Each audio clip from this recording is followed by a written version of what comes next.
Toda esta valoración la sacas como doctor, es decir, de este estudio desde los 50 años para acá, entonces, es decir, toda esta pérdida tiene base a esa observación que ustedes han dado en los últimos años. Así es, fíjese, el Observatorio de Salarios tiene como uno de los objetivos precisamente dar cuenta de qué está ocurriendo con el poder adquisitivo de los trabajadores en los últimos años, darle seguimiento a ese poder adquisitivo por nivel de escolaridad, por género, que se sigue manteniendo una brecha de género importante, por trabajo informal, es decir, aquellos que tienen seguridad social y aquellos que no la tienen, por regiones de actividad económica o por estados, ¿no? Simplemente por ponerle un ejemplo, si consideramos Hermosillo y consideramos Puebla como capital, cuando comparamos precios, cuando comparamos poder adquisitivo, los impactos son diferenciados. Si usted compara cuánto podían comprar, por ejemplo, de huevo en Hermosillo en el 2016 con un salario mínimo, con un trabajador de salario mínimo, podía comprar casi 4 kilos de huevos, 3.8 kilos de huevos, si usara todo su salario mínimo, ¿no? En el 2016. Y para 2018 puede comprar solamente 2.8 kilos, o sea, ha perdido 1 kilo, ¿no? O sea, en términos de poder adquisitivo ha perdido 25% su salario. Y en el caso de Puebla, la pérdida es de 8%, no de 25%. Pero si ¿Perdón? lo, de Puebla, de la ciudad de Puebla. O sea, compare usted Hermosillo con la ciudad de Puebla, el precio del huevo, en Puebla aumentó en 8% y en Hermosillo, más bien la pérdida de poder adquisitivo, comparando, usando el huevo, es de 8% y lo que sería en Hermosillo es de 25%. Si lo hace usted con frijoles al revés, en Puebla la pérdida es de 28% y en Hermosillo es de 6.3%, ¿no? O sea, en Hermosillo podían comprar 6 kilos, ahora pueden comprar 5.7 kilos. En Puebla podían comprar 7.3 kilos de frijol, ahora pueden comprar 5.20 con el salario mínimo. ¿Qué está diciendo esto? Que el salario mínimo, como está establecido, y como tampoco hay una política específica sobre ello más que al haberlo unificado, esa política es un error.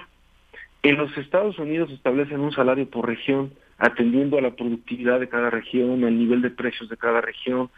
En México lo pusimos a tabla rasa. O sea, el salario mínimo es para todos, como si los precios regionales no contaran, como si las condiciones comerciales y productivas no contaran. Y entonces estamos afectando de manera diferenciada a los trabajadores por región. Ese también es un problema que no se atiende, ni el de la escolaridad, ni la brecha por género, ni el diferencial por seguridad social, ¿no? Y tenemos ese comparativo también, la carne, la leche, por ejemplo, la tortilla de ciudades. Fíjese, si fuera en el caso de la carne lo que nosotros tenemos es por gramos, porque realmente ni siquiera a veces alcanza para que fuera el kilo. Pero en el caso de la carne, la pérdida de poder adquisitivo para el caso de Hermosillo es de casi 30% y para el caso de Puebla es del 32%, ¿no? Si fuera para la leche, de lo que yo estoy viendo ahorita aquí de nuestros datos, la pérdida de poder adquisitivo para el caso de Hermosillo es del 22% y para el caso de Puebla es del 25%. Entonces fíjese, hay de la leche, entonces fíjese, hay una cuestión diferenciada. Y en esa diferenciación no la están tomando en cuenta. Incluso ahora la diferenciación va a ir al caso de la gasolina, ¿no? El caso del gas es un caso, de la gasolina y el gas es un caso dramático. En promedio en todo el país, fíjense, en este sexenio, para poner el ejemplo de este sexenio, de 2012 al día de hoy, la gente, antes con un salario, si usara su salario mensual, pensemos en el cilindro de gas de 30 kilogramos. Entonces, si la gente usara todo su salario, gente de salario mínimo, usara todo su salario en comprar cilindros de gas, un cilindro de gas de 30 kilogramos, podría comprar 6 cilindros de gas al mes en 2012. Para 2017, en lugar de comprar más, compran menos, 4.4 cilindros de gas. Entonces imagínense, ¿no? O sea, la gente que le subieron el gas casi en 30%, de 2012 al inicio de 2018, ¿qué hace? ¿Qué puede hacer? O sea, su salario está perdiendo poder adquisitivo con el producto que le ponga usted enfrente, y con los energéticos es todavía mayor. El caso de la gasolina es lo mismo.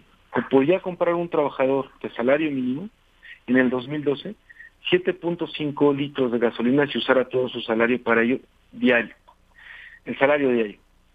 Y para 2018, para enero de 2018, ahora puede comprar 5.2. Imagínese usted, o sea, estamos con el que lo compare, ¿no?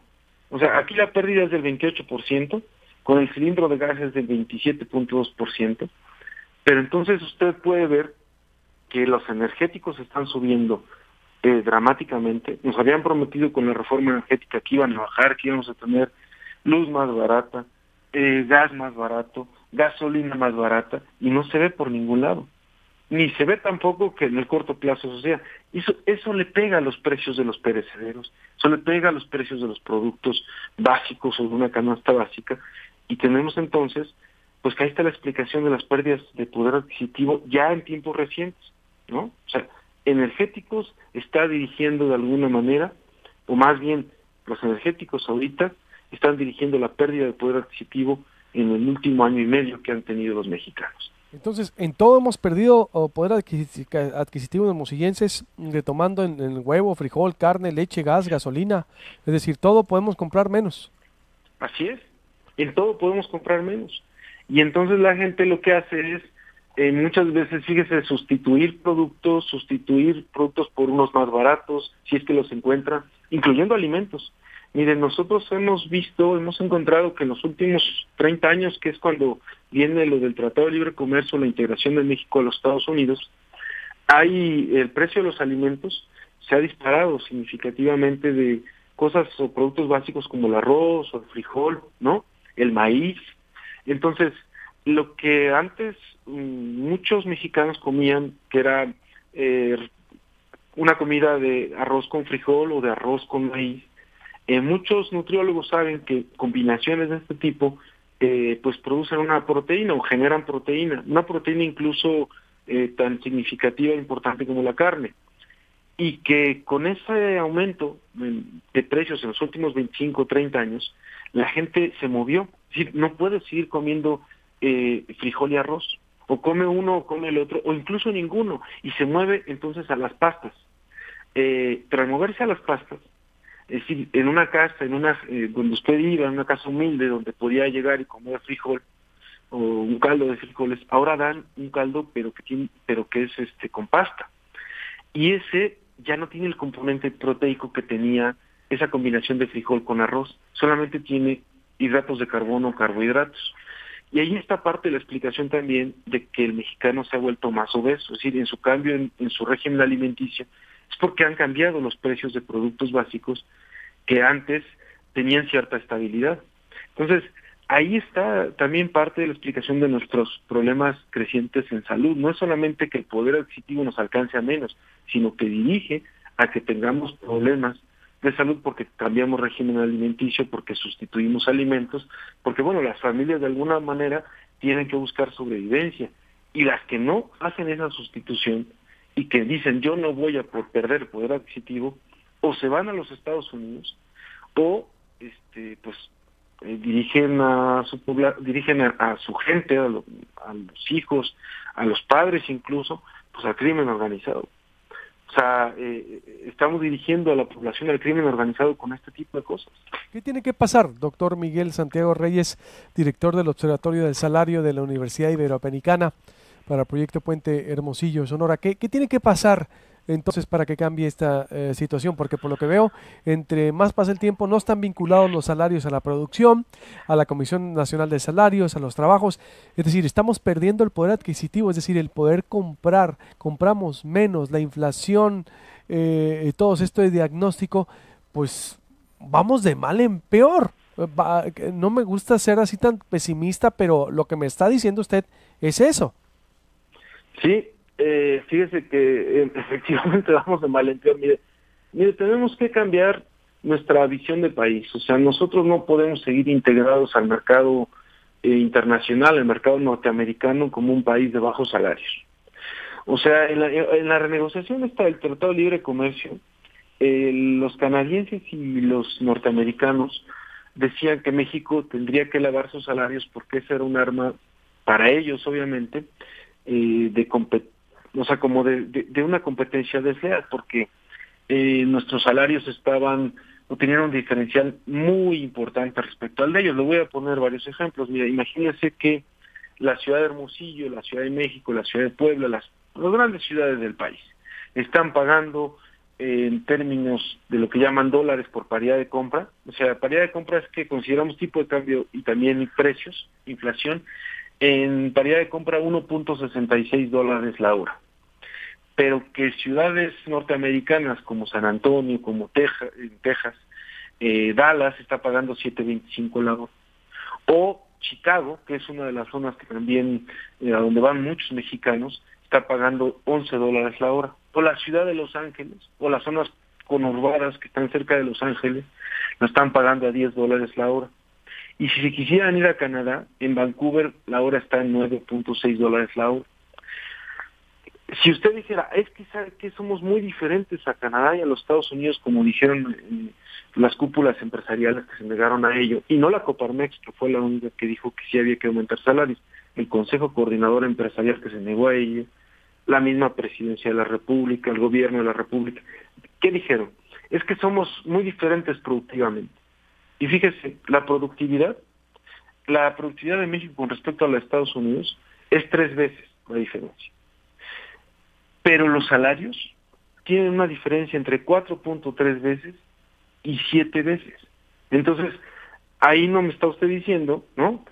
O no está siendo consistente la diferencia entre una cosa y otra. Si en la productividad somos 3 veces, o la diferencia es 3 veces la de Estados Unidos a México, pues lo lógico sería que los salarios también sean 3 veces, no que sean 4.3 veces, o que sean 7 veces. Entonces, sí pueden aumentarse los salarios de acuerdo a la productividad. Dicen, la productividad está estancada. La productividad efectivamente no ha crecido mucho en los últimos años, y menos de 2012 a 2017. Es el periodo, la época donde ha crecido menos, si lo viéramos por sexenio. Pero aún así, el diferencial de productividad con Estados Unidos nos permitiría que nosotros tuviéramos, en lugar de esa diferencia que tenemos ahora, de 4.3 veces o de 7, de 3 veces. ¿Qué significaría? Significaría que nosotros tendríamos que aumentar los salarios de 88 pesos como están ahora, para reducir esa brecha con los Estados Unidos, al menos a 353 pesos, que es la línea de pobreza. ¿Cómo lo tendríamos que hacer? Pues es muy sencillo, vinculemos los salarios con la productividad, con un indicador de productividad o de rendimiento de la empresa. Si a la empresa le va bien, entonces al trabajador también parte de ese rendimiento le tendría que tocar. Entonces, fíjese, el salario tendría que establecerse primero con base a un indicador de costo de vida, no a la inflación esperada, no al índice de precio al consumidor, sino a lo que cuesta la vida, que es más o menos estos 400 productos. Primer indicador, para que no pierda poder adquisitivo. Segundo, si además estamos generando crecimiento de la economía, crecimiento de la empresa, que vaya vinculado. Y tercer indicador, que entre los propios trabajadores no haya una brecha de más de 10-1, es decir, que no haya un trabajador que esté ganando 500,000 pesos o 200,000 y un trabajador que esté ganando 5,000, 4,000 pesos al mes, que la brecha no sea más de 10-1 entre ellos. Entonces, con eso reduciríamos brechas entre ellos, pero no brechas a la baja, salarios a la baja, sino salarios al alza. Lo vincularíamos con la producción y no perderían poder adquisitivo los trabajadores.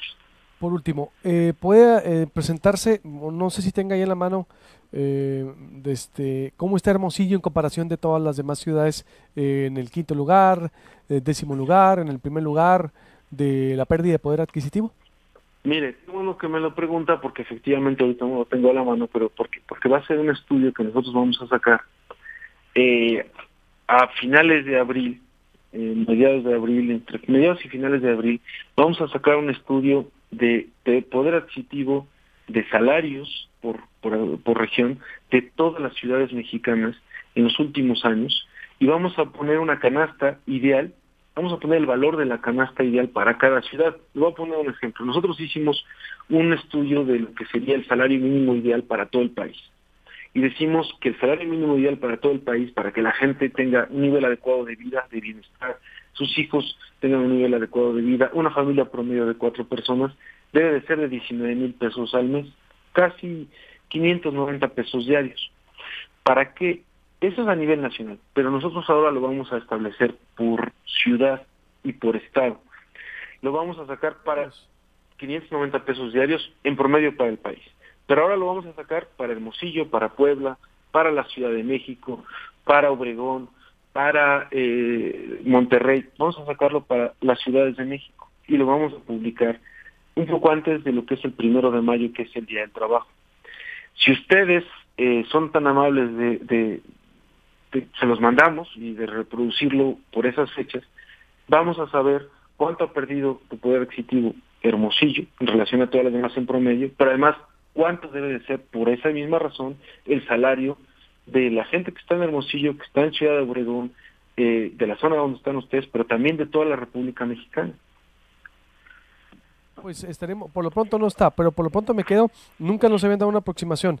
Para que una familia pueda vivir bien, cubrir sus necesidades básicas, con eso cierro, en México se necesitarían 590 pesos diarios y un salario promedio de 19,000 al mes, o 19,500. Así es. De 19,000 al mes. Y para que no cayera en pobreza, de 353 pesos diarios y de aproximadamente 10,500 pesos al mes, para que no cayera en pobreza esa familia. ¿353? 353 pesos diarios, para que no cayera en pobreza. Para que viviera bien, 590 pesos al día. Muy bien, pues están datos duros interesantes, por lo pronto nos quedamos con eso, lo volvemos a consultar. Doctor, ¿algún otro comentario que quiera hacer, no sé, conclusiones, pues algo que no le haya preguntado? Yo lo estaba escuchando antes de que entráramos al aire y decía que tenemos cada vez un público más informado, la gente cada vez está buscando, ¿no?, mayor información, la gente no es como antes, o sea, como siempre se piensa, dice, no, pues la gente no se da cuenta. Oye, la gente está, no es cierto, la gente no es tonta. No, la gente no es tonta, efectivamente, la gente no es tonta y la gente no se da cuenta y sabe qué está pasando. Y yo creo que ahorita estamos en una coyuntura importante a nivel del país y tenemos que pensar, ¿no?, reflexionar si esto que estamos viviendo es lo que queremos seguir viviendo o queremos cambiarlo, queremos transformarlo. Y ahí sí, como la gente no es tonta, que piense, que razone, que este 2018 es una oportunidad para transformar esa situación, o por lo menos buscar transformar eso, o tengamos la continuidad de lo que hemos estado viviendo en los últimos años. La gente tiene que organizarse para cambiar esto, tiene que hacerse valer, tiene que hacerse escuchar. No solamente tiene que saber que no está bien lo que estamos haciendo, tenemos que hacernos escuchar por diferentes vías, por las que fuera, porque desde nuestra perspectiva es como un ya basta, o sea, no puede seguir esta misma situación porque están dirigiendo a nuestro país a una situación generalizada de violencia, de inseguridad, de no movilidad económica y social. Tenemos que darle un giro a este país, es lo que nosotros quisiéramos aportar como observatorio, además de información, que la gente pueda tener capacidad de organizarse, de transformar las cosas y que nosotros demos esa información para que la gente lo pueda hacer. Pues le pido, doctor, mantenernos en contacto, que nos mande la información que tiene. De hecho, ese estudio, ese paralelismo que hizo entre los productos, nos interesa diseccionarlos. Si me permite, le diré al productor para bajarlo y diseccionarlo, hacer ese paralelismo. Es muy interesante y exacto. El cambio tiene que venir de la gente y para mayor educación, mayor familia, mayor conciencia, mayor exigencia en nuestros gobernantes y también una política de igualdad, porque no puede haber empresarios ricos de primer mundo y gente pobre como de tercer o sexto mundo, de tercer mundo, obvio, valga la ironía. Estaremos en contacto, doctor. Al contrario, estoy a sus órdenes y les estaremos enviando, si me pasan posteriormente algún correo, los informes que vamos publicando y sacando para su público. Eso haremos. Le va a pasar el correo ahí nuestro productor Iván Ortega y estaremos permanentemente en contacto porque es muy interesante estos datos duros que pocas veces se diseccionan así tan perfectos y que se tienen que poner a debate. Gracias, doctor. Gracias a ustedes y a sus órdenes, que estén muy bien.